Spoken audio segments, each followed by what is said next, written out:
Kalau kalian bingung, bang, kenapa namanya GP? Kesalahannya tuh di sini guys. Gue itu pakai. Yang penting jangan kalian beli barang KW. Tapi terakhir ini sebenarnya nggak masuk ke apa yang udah kita omongin dari tadi. Cuman ini pendapat gue pribadi aja sih. Oke, halo semuanya. Thank you udah klik video ini.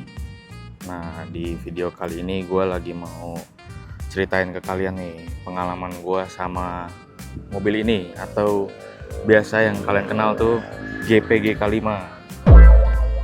Mulai dari awal mula kenapa gue ambil mobil ini, modifannya yang salah konsep, ya kan?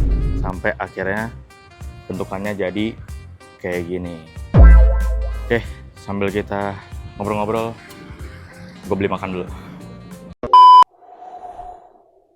Nah, jadi ceritanya waktu itu gue lagi nyari mobil harian dengan budget 200 jutaan. Kategorinya itu harus city car ya. Nah, waktu itu pilihannya tuh ada 3 guys. Yang pertama itu ada Mazda 2, terus Yaris, sama kandidat ketiga itu Honda Jazz GK5. Nih, sambil kita makan dulu guys. Nah, waktu itu tuh City Hatchback tuh belum keluar guys, makanya nggak terpilih sebagai kandidat. Akhirnya setelah gue pikir-pikir, gue cari-cari juga, gue mutusin buat ambil GK5. Karena menurut gue pribadi dari segi desain ataupun performance, menurut gue pribadi ya, paling oke tuh GK5 Jazz. Alasan lainnya itu karena Jazz itu banyak banget parts aftermarketnya, mulai dari spoon, Mugen, Jazz Racing, itu banyak banget guys. Mungkin karena bias juga kali ya, dulu gue ngeliat om gue tuh punya GD3 yang gue sebenarnya nggak tahu sih itu tipenya apa, karena masih kecil juga kan, nggak terlalu perhatiin. Cuman kurang lebih gambarnya kayak gini nih, nanti gue masukin. Nah dari situlah gue mulai suka sama Honda Jazz, yang GD3 ya awalnya itu. Nah awalnya tuh gue ketemu unitnya itu ada 2, satu itu di Depok, satunya lagi tuh di Palem. Yang di Depok itu warna oranye, yang di Palem itu warna hitam. Nah awalnya tuh gue suka banget sama warna hitam, jadi kan rencananya gue ambil yang warna hitam tuh. Jadi pertama gue cek unit dulu yang warna hitam, GK5 tahun 2019, Matic, kilometernya baru sekitar 2.900 sampai 3.000 gitu, belum nyampe 3.000 kayaknya. Cuman sayang banget, setelah gue cek unit tuh ternyata unitnya itu bekas banjir guys. Ya, akhirnya gue ngambil lah, karena kan siapa juga yang mau ambil mobil bekas banjir gitu kan, kecuali harganya murah. Yang lagi cari mobil bekas, boleh langsung hubungin gue ya, IG-nya di sini nih, menengah ke bawah tapi guys, langsung kabarin aja, DM. Nah setelah gagal ambil yang warna hitam, gue lanjut cek ke yang di Depok. Nah yang di Depok itu warna oranye guys, udah gitu manual lagi. Kondisinya itu masih bagus banget ya, masih min banget, soalnya kilometernya itu sekitar 2000-an gitu loh. Setelah pertimbangan yang cukup lama ya, akhirnya gue mutusin buat ambil si oranye ini gitu, yang akhirnya kalian kenal sebagai GP GK5. Kalau kalian bingung, bang kenapa namanya GP? Ya, karena plat nomornya gitu, nggak kepikiran nama lain guys. Ngomongin soal salah konsep, menurut gue foto ini sih udah cukup menjelaskan salah konsep itu kayak gimana. Ya wajar aja sih kalau kalian ketawa, gue aja ketawa. Udah lama gue nggak lihat kan fotonya, waktu gue lihat lagi ketawa gue guys. Soalnya ya kalian lihat aja sendiri noh. Ini kenapa pentingnya mikirin konsep dulu, baru kalian eksekusi. Sebenarnya kalau dipikir-pikir lagi guys, itu mungkin permasalahannya itu di CPR atau enggak ya. Cuman entah kenapa gue rasa kalau dipendekin juga hasilnya bakal tetap jelek gitu. Nah setelah gue sadar, akhirnya gue mulai riset lah, cari-cari modifikasi itu kayak gimana sih. Karena kalau dulu tuh gue by intuisi aja gitu, yang gue rasa bagus pasang gitu. Nah mulailah gue copot bempernya, bemper JS Racingnya, gue balik ke bemper standar. Banyak kan juga tadinya cacing tuh, maksudnya gimana ya, banyak kayak donat lah, narik banget gitu kan ban standarnya Turanza. Gue ganti ke yang lebih meaty. Kenapa meaty? Kan aliran kan ada banyak bang, Ada Stance, OEM, MITI. Kok pilih MITI? Karena menurut gue pribadi, MITI itu paling oke guys. Menurut gue ya, selera kan. Setelah gue lakuin itu semua, looknya jadi mendingan sih menurut gue nih, kalian lihat sendiri. Nah, gak lupa juga gue pendekin supaya looknya tuh, look MITI-nya tuh lebih dapet gitu. Nah, kesalahannya tuh di sini guys, gue tuh pakai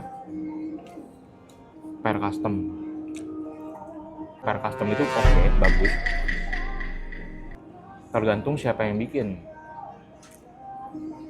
Gua itu waktu itu pakai pair custom yang 4 bijinya itu harganya 1 juta guys. Ya waktu itu gua dapet 4 biji itu 1 juta.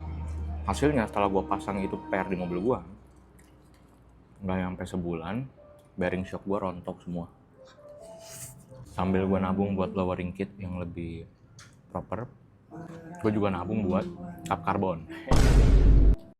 Setelah duitnya udah cukup, gue belilah lowering kit ini, merek Tain yang Aztec.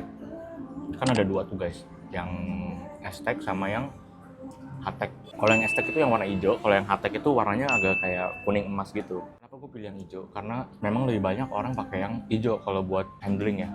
Kalau yang kuning kemasan itu kayak buat comfort gitu, kenyamanan.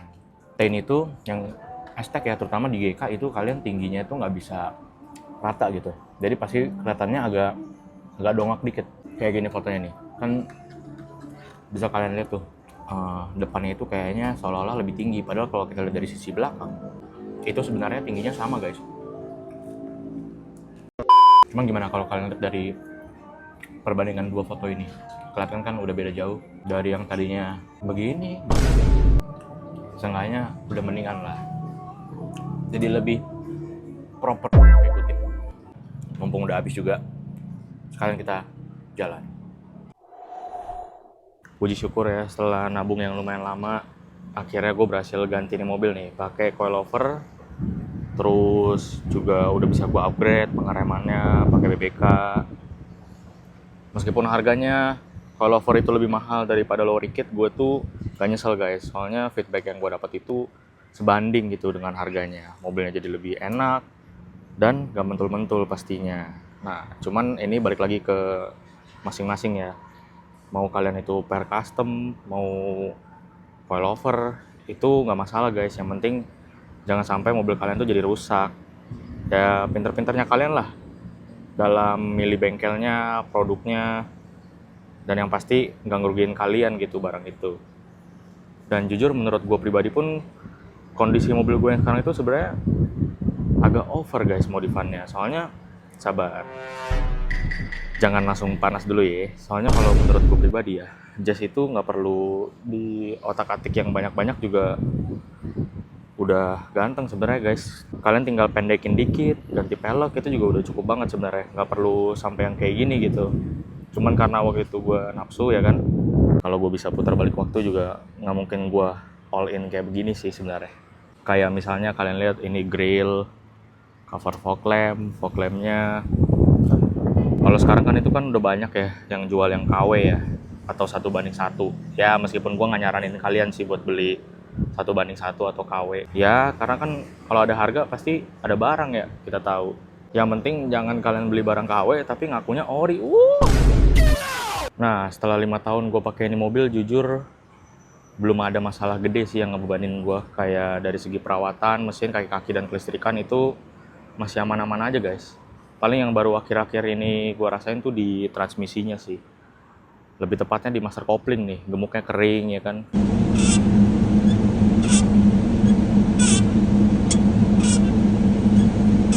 Ini videonya nih buat kalian yang belum nonton, langsung nonton aja nih. Mungkin karena sering macet-macetan juga kali ya. Emang Jakarta tuh macetnya udah gak ketolong memang. Kalau menurut gue pribadi sih, selama kalian ganti olinya teratur, tepat waktu, sering dipanasin, itu harusnya mobilnya awet kok, sampai 10 tahun juga awet harusnya.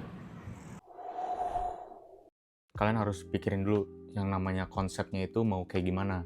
Misal street racing, racing kayak track look, Brazilian wax, Brazilian style. Itu kalian harus pikirin dulu, karena kalau misalkan kalian nggak pikirin dari awal gitu kan, nanti jadi kayak begini gitu.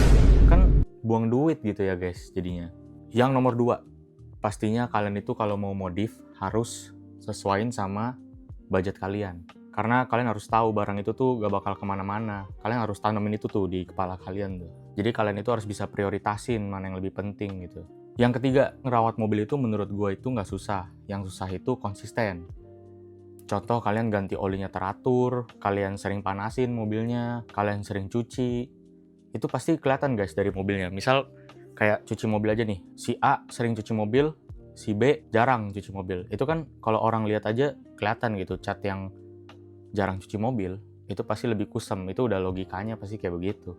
Dan yang terakhir ini sebenarnya nggak masuk ke apa yang udah kita omongin dari tadi, cuman ini pendapat gue pribadi aja sih. Menurut gue zaman sekarang itu udah nggak ada yang namanya originalitas, karena ide itu kebanyakan udah terinspirasi dari sesuatu yang udah ada gitu. Daripada kalian marah nih karena contoh si A ngikutin pelek gue nih, si B ngikutin konsep gue, atau si C body kitnya ngikutin gua gitu. Daripada kalian marah-marah sama hal-hal kayak gitu, menurut gua cara nanggepinnya gampang. Kalian itu cukup anggap aja kendaraan kalian itu lebih bagus dari mereka. Ya daripada kalian marah-marah kan, bukannya kepedean atau gimana nih. Cuman ini cara gua aja gitu. Karena gua tuh gak marah guys. Kalau misalnya ada orang ngikutin gua atau ngikutin konsep gua, itu gua gak marah. Nah, kalian anggap aja orang-orang ini yang ngikutin modifikasi kalian itu karena mereka jadiin mobil kalian tuh sebagai inspirasi modifan mereka gitu. Karena kan kalau modifan kalian nggak bagus, nggak mungkin ditiru, bos. Gimana? Kalian suka nggak konten-konten kayak gini? Kalau kalian suka, jangan lupa dikasih like dan juga subscribe. Dan buat kalian yang udah subscribe, jangan lupa buat dinyalain lonceng notifikasinya nih. Biar nggak ketinggalan info-info menarik dari konten-konten berikutnya. Oke, gue biasa dipanggil Seng, pamit undur diri. Thank you for watching. Bye-bye.